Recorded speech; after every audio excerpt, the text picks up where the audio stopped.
Chers compatriotes, après un ensemble, deux principes, trois dimensions, quatre axes, cinq pouvoirs et six pressions politiques, j'entame aujourd'hui le septième et dernier fondement politique, l'action politique à proprement parler, à travers sept clés, en l'occurrence appelées leviers.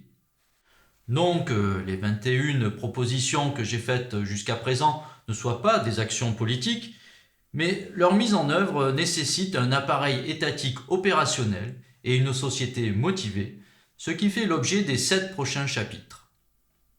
Pour le dire de façon imagée, nous pouvons connaître le chemin et avoir un très beau véhicule. Si le moteur fonctionne mal et que le carburant fait défaut, nous n'irons pas bien loin. Il faut donc à la fois améliorer avec ingéniosité et actionner avec maîtrise ces 7 leviers politiques, budgétaire, solidaire, scolaire, social, sociétal, administratif et productif pour que la France avance réellement. Commençons par le nerf de la guerre, le levier budgétaire. Les êtres humains se caractérisent notamment par leur goût pour le commerce et l'échange. Mais ils ont rapidement dévoyé ce libéralisme naturel pour le soumettre à la loi du plus fort, qu'ils prisent malheureusement tout autant, si ce n'est plus. Ainsi, depuis la nuit des temps, la pratique du tribut s'inscrit dans les sociétés humaines. Contraints et forcés, les dominés cèdent une part de leurs biens aux dominants. S'imposer signifie à l'origine être capable de lever un impôt. Les systèmes politiques organisés ont peu à peu imposé l'idée qu'il s'agissait quand même d'un échange. Les impôts et les taxes seraient la contrepartie de services rendus, en particulier la sécurité. Évidemment, les contribuables ont toujours eu un doute face aux percepteurs disant « si tu paies l'impôt, tu es protégé, et si tu ne le paies pas, tu vas en prison ». Autrement dit, face je gagne et pile tu perds. Néanmoins, petit à petit, les services rendus se sont diversifiés et concrétisés, de la construction de routes et d'infrastructures à la protection sociale que l'on connaît aujourd'hui. Un certain consentement à l'impôt s'est installé et on a admis que cette contribution était indispensable à la bonne marche et au développement des sociétés, en tout cas qu'elle constituait la condition sine qua non de l'action politique. Les États ont donc pu élaborer des budgets annuels ou pluriannuels pour rétribuer les fonctionnaires, effectuer des investissements et mener des politiques sociales. Bien sûr, la tendance à l'accroissement de la dépense publique, pour de bonnes ou de mauvaises raisons, a toujours posé problème. Faire face à une situation de crise économique, militaire, climatique ou sanitaire, développer les services publics, investir pour l'avenir, tenir des promesses électorales, tout cela augmente systématiquement les charges dans le budget national. Et comme on n'augmente jamais les recettes en conséquence pour ne pas brider l'économie et ne pas brimer les électeurs, on se retrouve avec des déficits énormes et une dette abyssale. Il est vrai que l'invention du papier-monnaie au XVIIIe siècle, puis l'abandon de l'étalon or en 1971, ont entraîné une démesure de la création monétaire qui a permis de rendre à peu près indolore l'accumulation des déficits, ce qui éclate au grand jour avec le fameux « quoi qu'il en coûte ». L'euro nous a même fait oublier les dévaluations monétaires du franc qui nous ont régulièrement appauvris par rapport à nos voisins jusque dans les années 1990.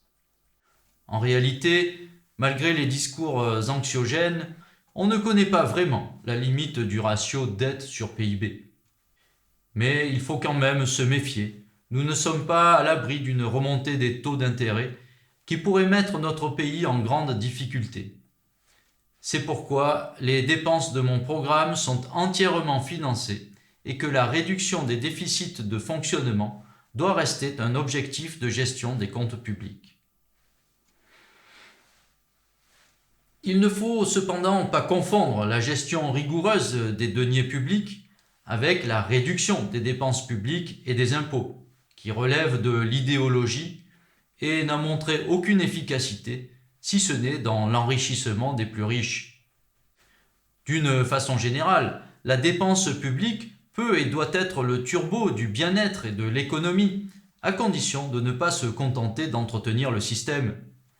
Ce n'est pas en bougeant quelques demi% à droite et à gauche, comme le font les technocrates qui nous gouvernent depuis des décennies, qu'on changera quoi que ce soit. Au contraire, il n'y a pas pire conservatisme que le technocratisme. Non, parallèlement à la réorganisation de l'administration, que je détaillerai ultérieurement, il faut déplacer des dizaines de milliards d'euros pour bénéficier d'un véritable effet d'entraînement.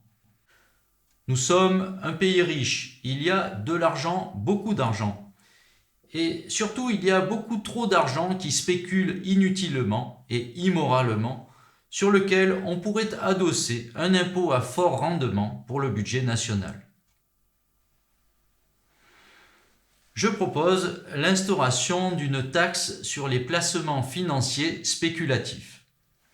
Cette taxe annuelle sera d'un taux de 1% sur l'épargne spéculative qui se fait notamment à travers l'assurance vie, les actions et les fonds communs de placement. Cette taxe ne touchera donc pas l'épargne sur livret. Son impact social sera extrêmement limité dans la mesure où ce type de placement vise des rendements largement supérieurs à 1% et s'adresse à des particuliers et à des entreprises déjà privilégiées.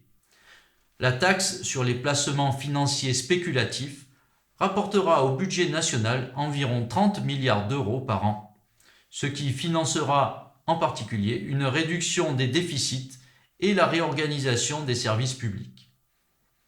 Un effet d'ordre psychologique sera également attendu car grâce à cette taxe, l'épargne sera progressivement fléchée vers des investissements stables dans des projets utiles selon des modalités que je détaillerai dans la dernière clé consacrée au levier productif.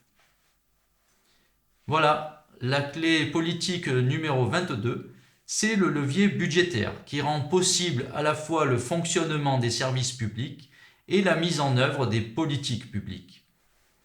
Les citoyens contribuent à ce budget par les impôts et les taxes, en contrepartie des avantages qu'ils reçoivent et espèrent recevoir des institutions, des fonctionnaires et des infrastructures. La dépense publique doit donc d'abord obéir à une logique d'efficacité. Ensuite, le niveau et l'assiette des prélèvements doivent permettre de couvrir les besoins sans spolier les agents économiques et sans creuser des déficits de fonctionnement. Il est ainsi nécessaire de privilégier les impôts à fort rendement, en particulier ceux qui s'appuient sur les énormes masses financières qui alimentent la spéculation au détriment des investissements productifs. Sortons l'argent de l'économie casino pour l'utiliser de façon constructive et utile.